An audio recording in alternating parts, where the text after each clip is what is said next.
地瓜有一种特色的，你如果种直的，它不长地瓜，一定要种横的，它根才会有办法发挥，才会长地瓜出来。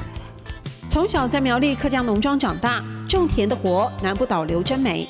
嫁到海岛澎湖几十年，始终难忘农家生活。听到有退休校长开放自己的农场，刘真梅第一个来报道。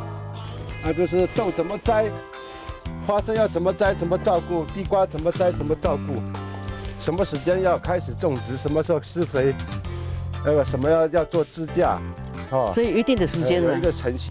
刘真梅笑说，这些都是从小看，自然就知道怎么做了。澎湖菜豆弯又长，他给校长建议架棚子，给豆子往下长的空间，会长得更好。大黄瓜被蜜蜂叮咬就可惜了，应该套袋。干旱啊，干旱蜜蜂就多嘛，蜜蜂多的话，什么瓜呢就很难种，被蜜蜂咬到都会臭掉，就没有用了。至于木瓜要蔬果才长得好，但摘掉淘汰的也绝对不浪费。刘真梅打算凉拌或炖汤，而一下子采收了整篮。